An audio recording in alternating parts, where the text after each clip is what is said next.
Amen is right. It is so wonderful to be together and to lift up God's name and to praise his name, because his name is the one that matters most of all. Our names don't matter. The name on our church doesn't matter. But the name of Jesus Christ needs to be praised wherever we go. And so may we continue to bless the name of the Lord. Now, we're in a series on Luke, and we've been going through this series for just a few weeks now. And we started, way back in the beginning of this series talking about making a way for the Lord. And we've talked about the fact that everyone can make a way for the Lord. Then we talked about the temptation of Jesus and that everyone faces temptation. And then we talked about this idea that Jesus comes to the poor, meaning that you don't have to be elite, you don't have to be rich, you don't have to be smart, you don't have to be anything to find your way to God and to find your way to have a relationship with Jesus. It is literally for everyone, and Jesus comes for the poor in spirit. And we're going to continue that series and look today in Luke chapter 6, if you want to go ahead and turn there. And Jesus gets to this point where he realizes that people, and particularly the Jewish people, even though they should have known God for thousands of years, they don't understand the character of God. That God is misunderstood. Now, have you ever been misunderstood before? Yes. And I smile because it happens maybe weekly.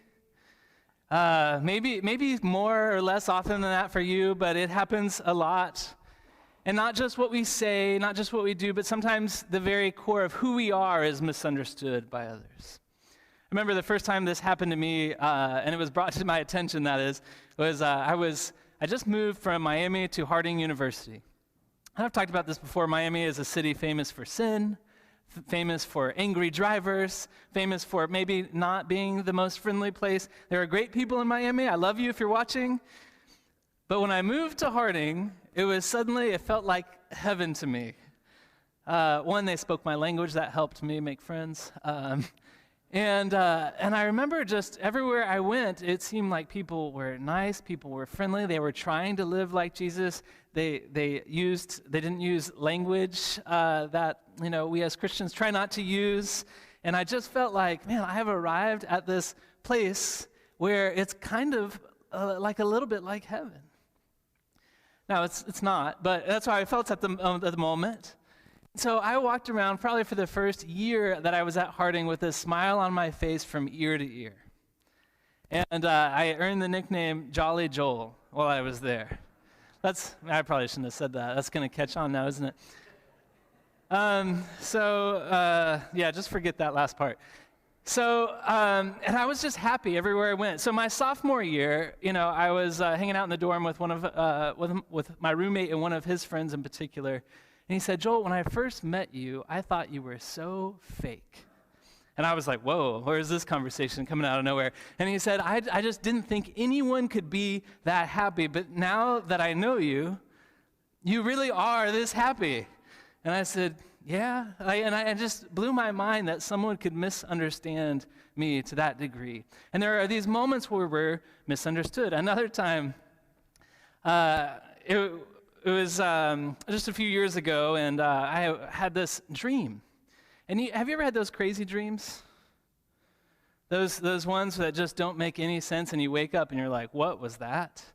Well, I woke up in the morning, and Allison had already gone to work, and I was like, man, I just had the craziest dream, and Allison was in it. I got my phone, and I texted her, and I said, I just had the craziest dream about you. Now, she's my wife. I'm allowed to say things like that.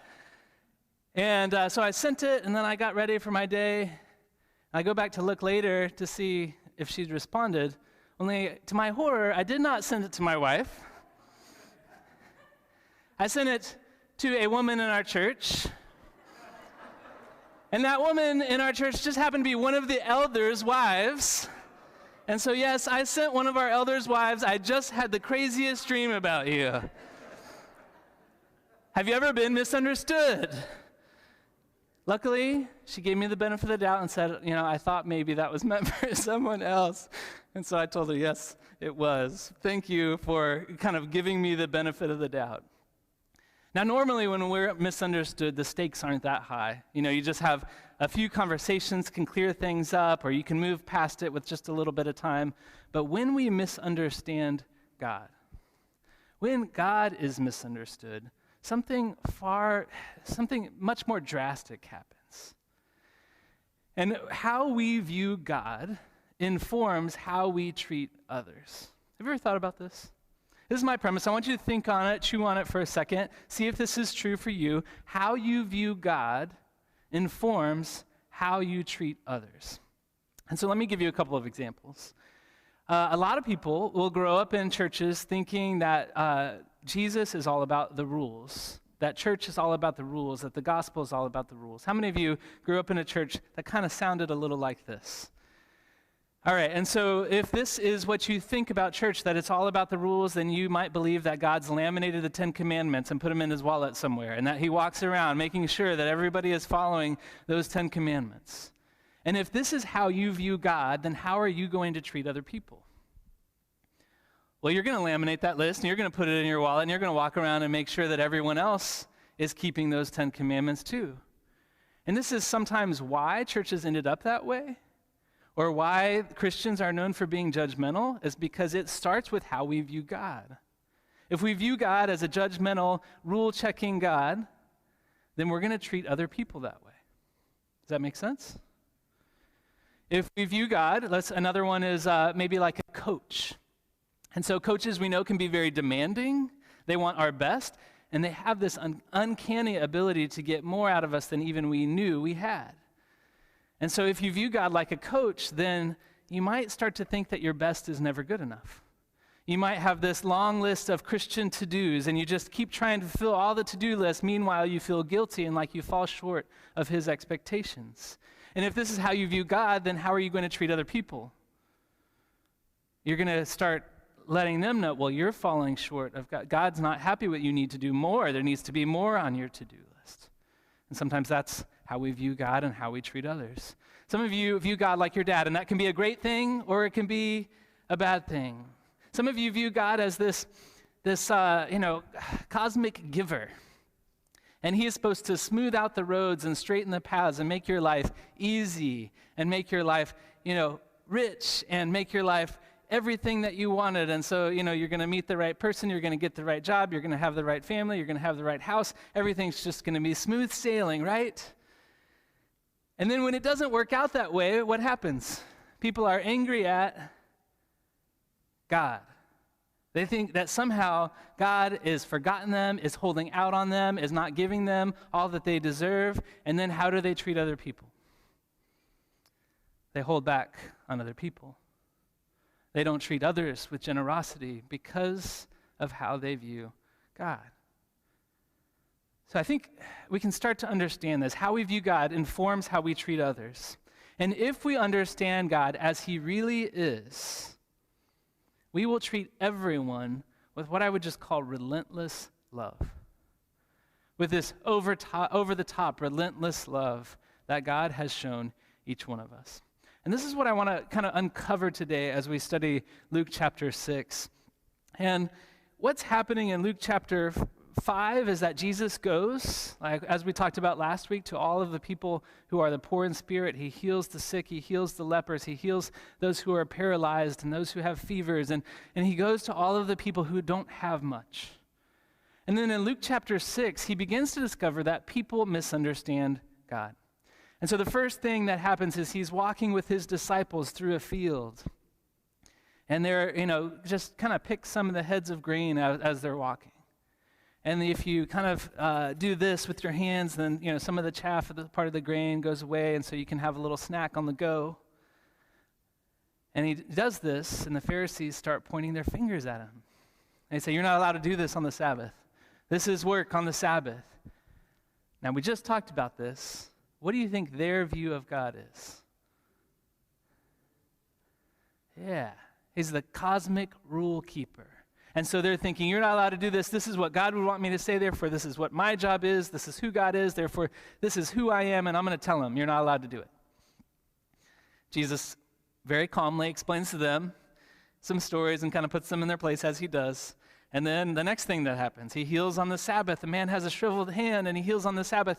And, they point their fingers again. You're not allowed to heal on the Sabbath. Don't you know that God doesn't want you to do this? And again, cosmic rule keeper, this is how they view God. And so I think at this point, Jesus realizes they don't understand the very nature and character of God. And so he sits them all down in Luke chapter 6, and he gives them a sermon, right? Because that's the best way to change people. Maybe. He starts a little bit earlier, but we're going to pick up in verse 27. And he begins to tell them who God is, but he starts with how we need to treat others. And he says this, "But to you who are listening, I say," I love this first line because it seems like there are people there that aren't listening to Jesus. And it makes me feel better to know that it didn't just happen to me, but people back then did. Okay, so love your enemies, do good to those who hate you, bless those who curse you, pray for those who mistreat you. If someone slaps you on one cheek, turn to them the other also. All right, if you grew up in the church, you know this verse, or you know this passage, and you sort of just roll through it, right? You can read it very quickly. But how long does it take to do it? That's the question. And so have you thought about this in a while?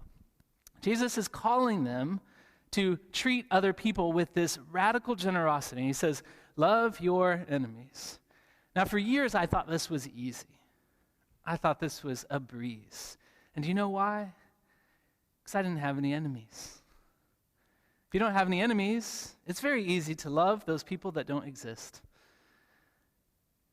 And the older you get sometimes, and ironically, the longer you are in ministry, the more you'll discover you might have some people that don't like you, that may say bad things about you, that may cause trouble for you. And I have come to realize that, yes, I have some people that might be considered enemies.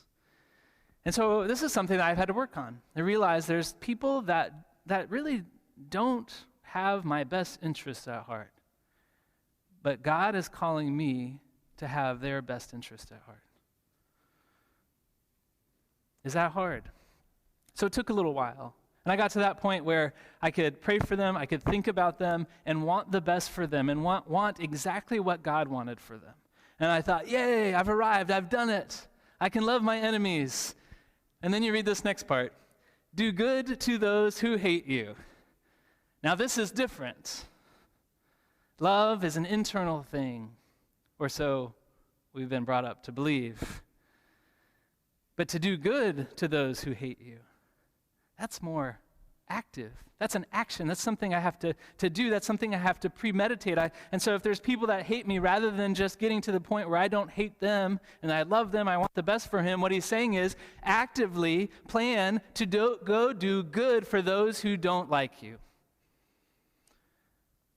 Well, that's harder. Something I'm still working on. He says, bless those who curse you. That's something I feel like I can do, but it sometimes takes me a day. Have you ever had someone curse you or curse at you? Yeah, I mean, probably on your way home, if you cut someone off, this will happen. What do you do in that moment? Do you say, bless you? Well, we need to get to the point where if people curse us, we can turn around and bless them. And sometimes it takes days, sometimes it may take weeks, but we want to get to the point where we can bless those who curse us immediately. And that takes some practice. That takes some work. And by the way, it doesn't come from us either. It's not our ability or our willpower that makes us do this. Pray for those who mistreat you. This is something that I think we need to practice more of. And then he gets to verse 29 and this famous verse, if someone slaps you on one cheek, turn to them the other also. And can you imagine this? Being slapped across the cheek. And there's some studies that say it's more of an insult than it is a violent act. But either which way, this is difficult, isn't it? To have someone insult us with a slap across the cheek, or to have someone violently hit us across the cheek and say, all right, I'm not going to retaliate. I'm going to stand here and I'm going to give you love and grace even though you've given me hate and violence instead. I've taught this to a bunch of different groups over the years. And the first group was a group of teens who grew up in the church, and they sort of listened to it and they're like, yeah, that's right. And our youth group changed over the years, and then we had a lot of kids coming from non-Christian families. It began to be a part of our youth group. It's one of the only classes that got away from me because I started teaching through this passage. I said, now, turn the other cheek. And they're like, no, I'm not doing that. Somebody comes swinging at me, I'm going to come swinging right back at them. And they said, if anybody comes at me, there's no way I can be soft like that and allow them to attack me and not retaliate. And I'm trying to tell them, no, this isn't the way that Jesus wants it. And they don't care. They read these words of Jesus and this statement of love with action those who hate and hurt you, and they say, nope. Have you done this? They said it out loud, because I think we've learned in the church that if we don't plan on doing what God tells us to do, we just be quiet about it. Right? But God actually expects us to do it. And so we have to begin to think about it. We have to begin to talk about it out loud. We have to begin to plan for it. We have to begin to become who Jesus actually wants us to be, instead of just agreeing with the parts that we want to agree with and then being silent on the rest. And Jesus continues, if someone takes your coat, do not withhold your shirt from them. Give to everyone who asks you. And if anyone takes what belongs to you, do not demand it back. Do to others as you would have them do to you. Ooh, these are hard. If someone steals from you, don't ask for it back. Now, a few years ago, I walked outside and my car was missing. Someone stole my car. What he's saying is don't ask for it back. What? Now, when I walked outside and my car was missing, what do you think I did? I picked up my cell phone.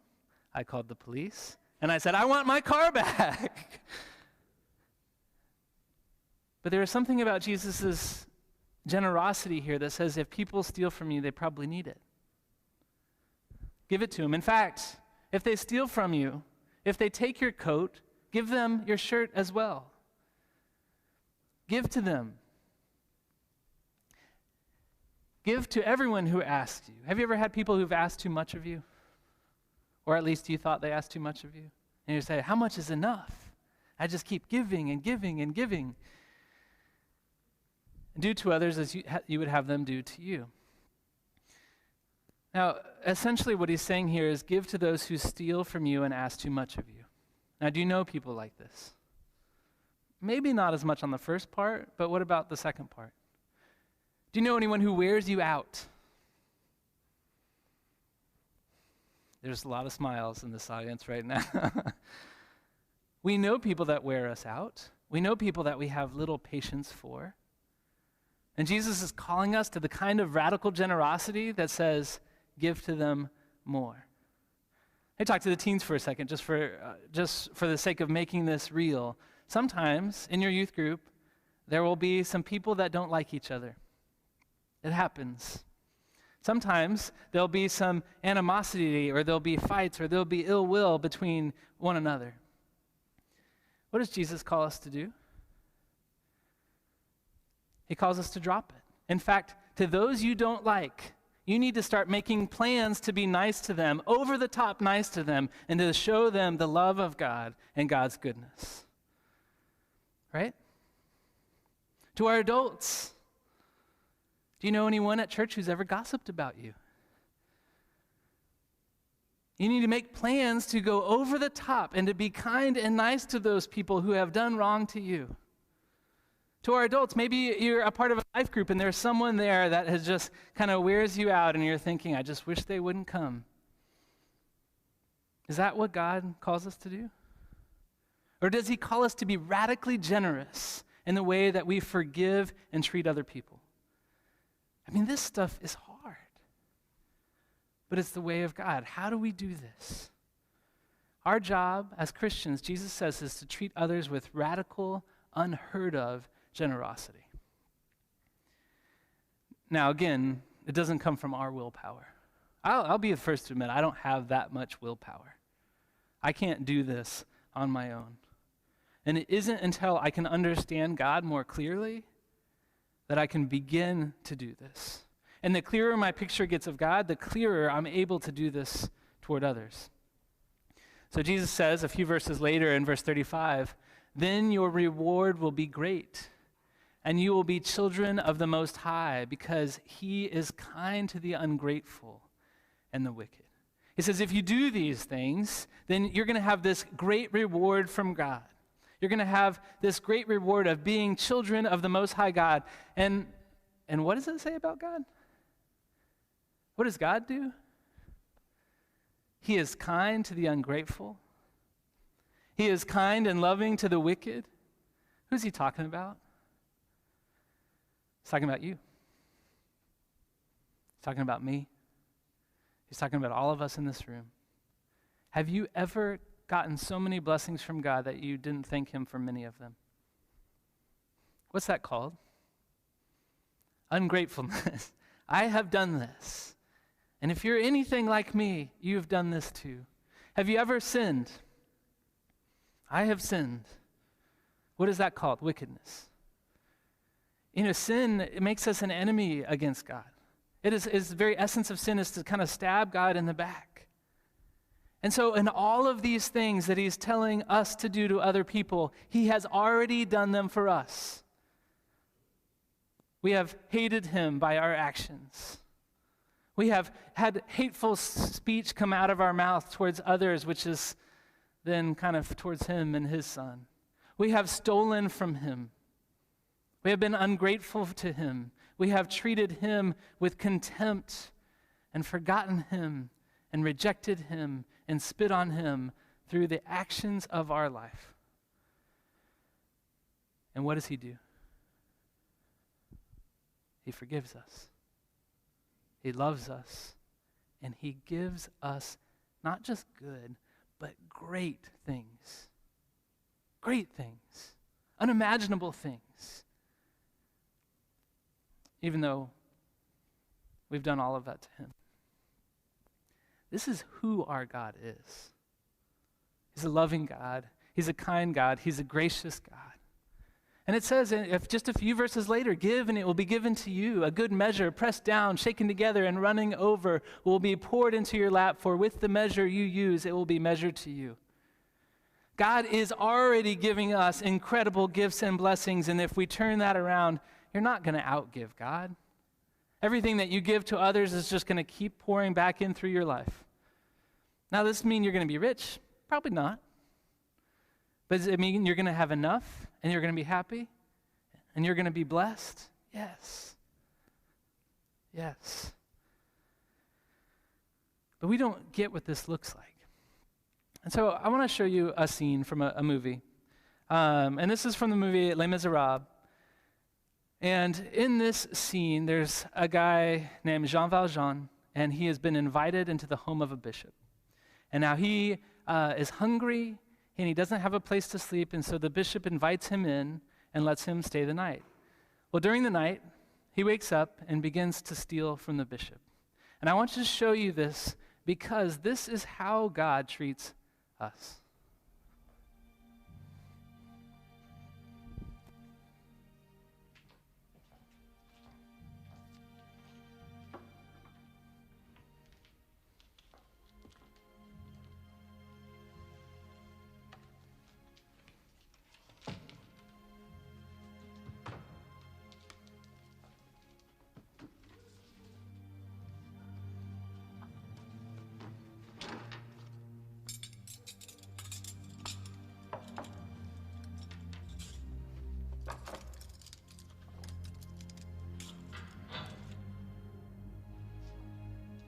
Is anybody there?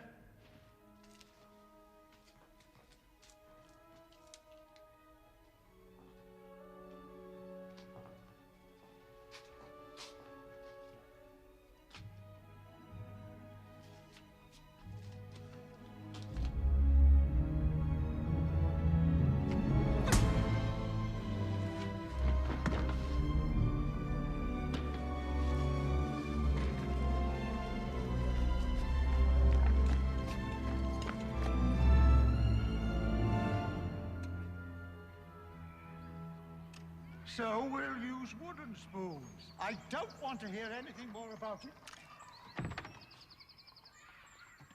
I'm sorry to disturb you, You caught him.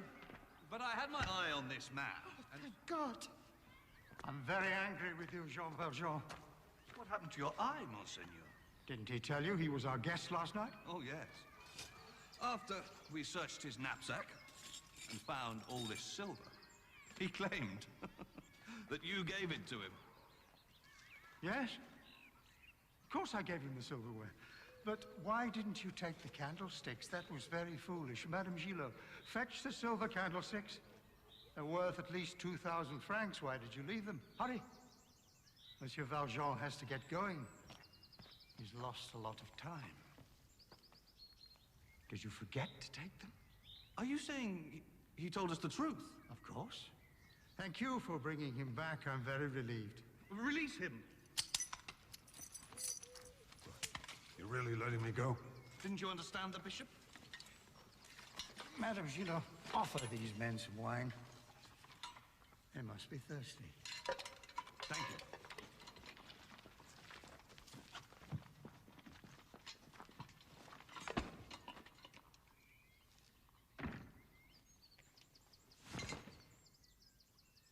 And don't forget. Don't ever forget it. You've promised to become a new man. Promise. Why are you doing this? Jean Valjean, my brother, you no longer belong to evil. With this silver, I bought your soul. I've ransomed you from fear and hatred. And now I give you back to God.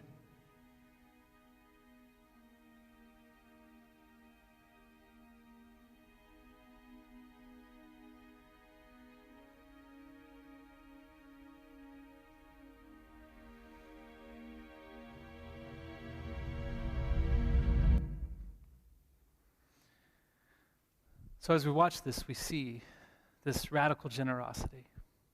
I mean, not only did the bishop invite him into his home and fed him and allowed him a place to sleep, but then Jean Valjean comes and he strikes him with hatred in his face. Did you see it? Did you see the hatred in his face? And then continues to steal from him. And then remarkably, this bishop, when confronted with this man's fate in his hands, he doesn't condemn him. Instead, he says, yes, of course I gave it to him. Of course I gave him all of this silver, very valuable silver. But I'm very angry with him because he didn't take the candlesticks. And so, I mean, you just watch this woman's face as he tells her to go get the candlesticks, and she can't believe it. She's scoffing at the idea of eating from wooden spoons, after all. They load the candlesticks in. And what does he tell them? You've promised to become a new man. He says, don't forget. Don't forget that you've promised to become a new person. And then he tells them this. He says, I bought you. I'm buying you from fear and hatred. And he sends him on his way. And if you know how the story unfolds, it's this moment, this critical moment, that allows Jean Valjean to change the rest of his life. Because he does become a new man. And why? Was it because somebody took out their 10 commandment list? That doesn't change people. It's because he showed him radical love. And this is the same radical love that God has shown to us. And so if you've experienced a radically generous God, you will be radically generous in all of your relationships. I think the problem is either Christians today haven't experienced this radical generosity from God, or they've forgotten. They've forgotten what he's done. Then they've forgotten to become a new man or new person. And so therefore, when we treat others with judgment, we've forgotten who God is. And then we're supposed to be radically generous in all we do because this is what he's done for us. In Romans chapter 5, verse 6 through 8, it says, you see, At just the right time, when we were still powerless, Christ died for the ungodly. Very rarely will anyone die for a righteous person, though for a good person someone might possibly dare to die. But God demonstrates his own love for us in this: while we were still sinners, while we were still wicked, while we were still backstabbers, while we were still enemies of God, Christ died for us. He died for us when we were nothing. This is the same love that we're to show to others. And so what I'm calling us to do, San Jose, is to be a pocket of the world that does this, that treats others with radical generosity that God has already shown to you. And the only way that this happens is for you to remember who God is. You remember who he is exactly. And that he's a loving God, a generous God, a kind God, a God that gives us everything in his Son on the cross. And he bought us not with silver, but with the blood of his Son, and calls us to give us everything to him. And so that's the call this morning. Are you willing to accept and experience the radical love of our generous God? And are you willing to give your life to God and to others with this same radical generosity? Let us give our life to God.